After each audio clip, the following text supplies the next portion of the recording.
off the rails.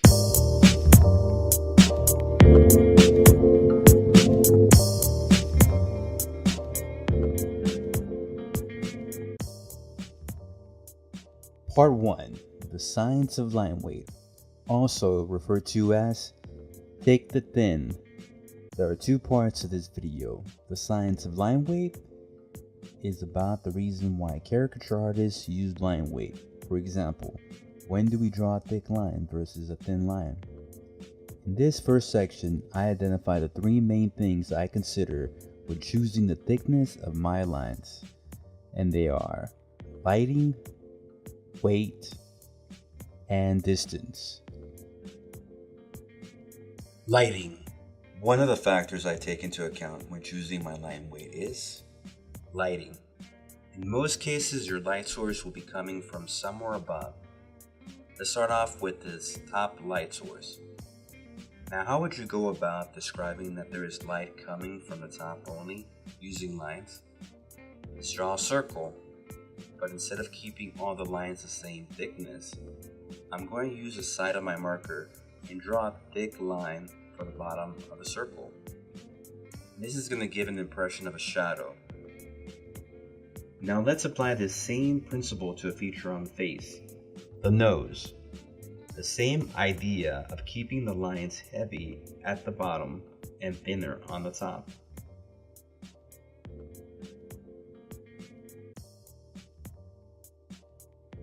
Finally, let's add some quick shading.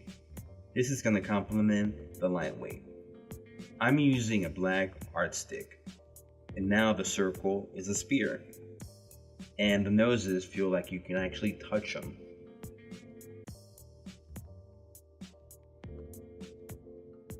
Weight. The second factor I take into account is weight. When I'm trying to emphasize weight in the face in terms of mass and density, I think of line weight. I'm not saying you should make all your lines heavy. What I'm saying is that if part of your exaggeration is to emphasize the large size of a feature from the rest of the face, then in most cases, that feature is going to need to convey more weight in order to have a sense of its mass. We do that by increasing the line weight. Here, I have three examples, A, B, and C. In A, the nose was exaggerated and is the largest feature on the face. Therefore, I drew a thick line for the bottom of the nose. This describes the enormous weight that it has pulling on gravity. In example B, the emphasis is on the chin. In example C, the emphasis is on the lips. Lastly, here is a very obvious example I created to demonstrate the effectiveness of line weight. Clearly, the emphasis here are the cheeks, and it's obvious because of the line weight I chose. Distance. So far, I've covered how lighting and weight can affect line weight. The other factor I consider when choosing my line weight is distance or perspective. The idea is that the closer something is to us, the thicker the line weight will be, vice versa. As you can see, as I illustrated in this picture, obviously this is almost comical force perspective, but it delivers the idea that the hand is closer because it's bigger and also line weight is a lot heavier. Okay, now let me show you two examples of distance and perspective in the face. Example 1. Right away, we can tell that the chin is the closest to us because of the line weight. I choose thicker lines for places in the face where the features are closest to us. And as the lines go back into space, I diminish the line weight. You can see how the line variation in both the nose and the chin help create distance and perspective. I also shaded it in a way to make the perspective clear. Next to it, I have another example to drive this idea home. Example 2. Again, same idea, only except this time, the nose, the chin, and the cheeks share the same similar upward curve. This is because they are all pointing up and towards the left. At the peak of each one of these features, the line weight is the heaviest. I'll go over these lines again to re-emphasize how the line weight is heavier at the peaks. By doing this, it creates the illusion that the nose, the cheeks, and the chin are closest to us. Again, look at the blocked out example on the right to help you identify the perspective in all these features. Now that we know that light, weight, and distance can be described through the use of line weight, let's move on to part 2. Part 2. How to get thick and thin lines. Now that we have an idea why we use thick and thin lines, I can explain the 3 main things I think about when drawing different line weights. And those are angle, pressure, and speed. Angle.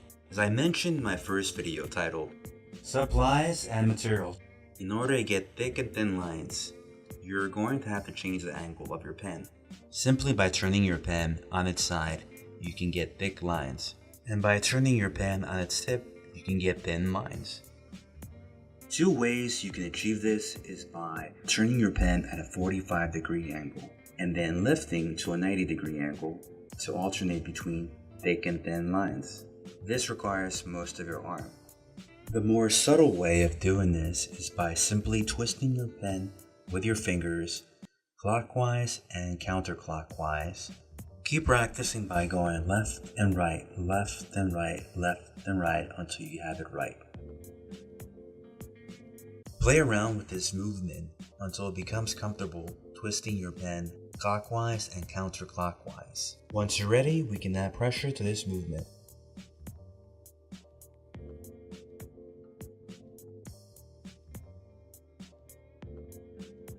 Pressure. As we see here in the small screen on the right, I'm twisting my fingers left and right and adding pressure when drawing thick and removing pressure to get thin lines.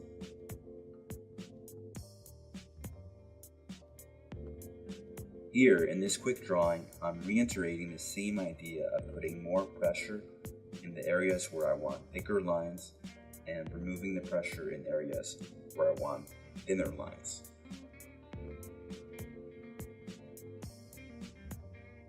So now that we know how angle and pressure work together, let's speed up the video and move on to our last and final chapter, speed.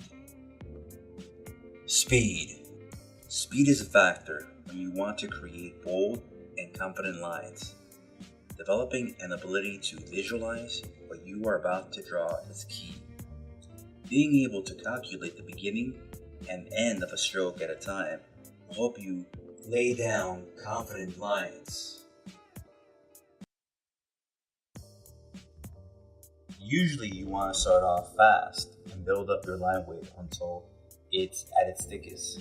At this point, you're going to be slowing down, almost stopping. But the reason is because you're putting more pressure on your pen and you're at the peak of your line. As you turn the corner and change directions, you're going to speed up again, and your pressure will be removed gradually to taper off your line, so it's thinner. And then you're going to pull out and flick your pen off from the page in a quick motion. In the end, it's all about bringing everything together: angle, pressure, and speed. And let's not forget the 3 primary reasons for line weight. This is to help describe lighting, weight, and distance through the use of line.